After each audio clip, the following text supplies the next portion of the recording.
భద్రతకి సంబంధం ప్రమాదాలు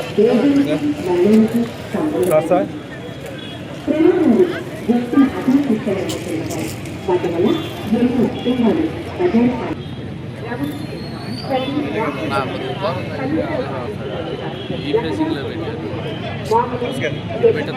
వరకు సేవ్ అవుతాం. అలాగే అధిక వేగం,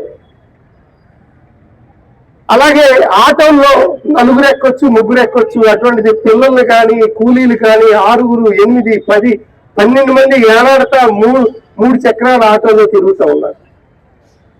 ఇది చాలా అన్యాయం అనమాట. ఆటోలో ఎక్కువ మంది ఎక్కించుకునే కానీ ఆడగిట్టదంటారు, కానీ ప్రాణాలతో చెలగాటపడుతున్నారు.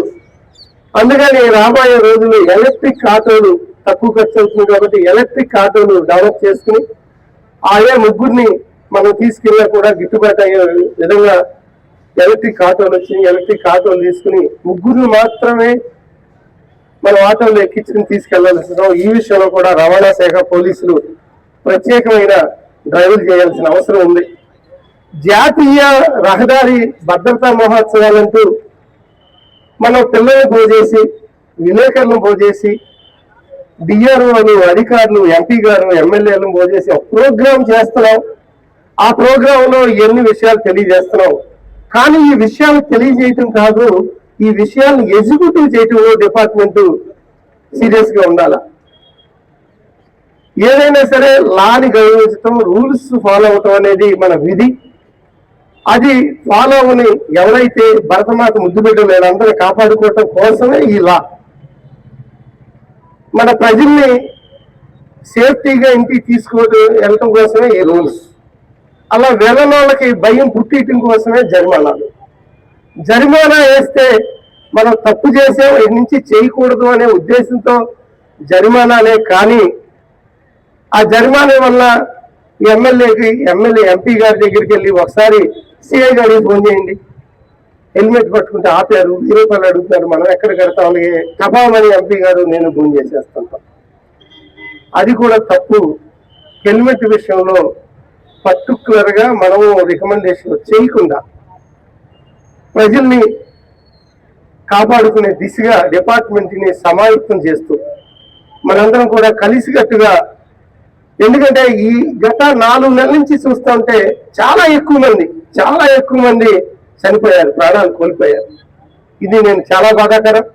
రాబోయే రోజుల్లో ఇటువంటి ప్రమాదాలు జరగకుండా నివారించే బాధ్యత పర్టికులర్ గా డిపార్ట్మెంట్, అలాగే ప్రతిదానికి రాజకీయ నాయకులు ఎవరైనా సరే రికమెండేషన్ చేయకుండా, అలాగే ప్రజలు కూడా అవగాహన ప్రకారం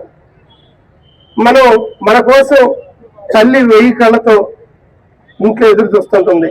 ఆ తల్లిని, ఆ తండ్రిని గుర్తు తెచ్చుకుని మనం ముందుకెళ్లాల్సిన అవసరం ఉందని ఈ సందర్భంగా తెలియజేస్తూ, ఎంపీ గారు ఆధ్వర్యం, అలాగే రవాణా శాఖ సంబంధించి అందరూ ఇక్కడ ఉన్నారు, ఆర్టీఓ గారు అందరూ ఉన్నారు, అలాగే డిఆర్ఓ గారు ఉన్నారు.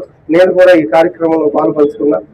ఈ అవకాశం నాకు ఇచ్చిన ప్రతి ఒక్కరికి కూడా పేరు పేరున ధన్యవాదాలు తెలియజేస్తూ, జాతీయ భద్రతా మహోత్సవాలు ప్రతిసారి ఇలా ఈ ఒక్కరోజే కాకుండా ఇటువంటి ప్రోగ్రాం సంవత్సరానికి ఒక 2-3 అన్నా డిపార్ట్మెంట్లు పెట్టాలని, దానిలో మేమందరం పాల్పంచుకుని మరింత సేఫ్టీ మెథడ్స్ మన ఇండియాలో తీసుకురావాలని, అన్ని దేశాల్లాగానే ప్రమాదాల్లో ఎవరు మన వాళ్ళు చనిపోకుండా ముందుకు తీసుకెళ్లడంలో మన పాత్ర మరీ ముఖ్యమని మీ అందరికీ ఆ బాధ్యతలు కూడా ఒక్కసారి గుర్తు చేస్తూ మీ అందరికీ మరొకసారి ధన్యవాదాలు తెలియజేస్తున్నా. Thank you.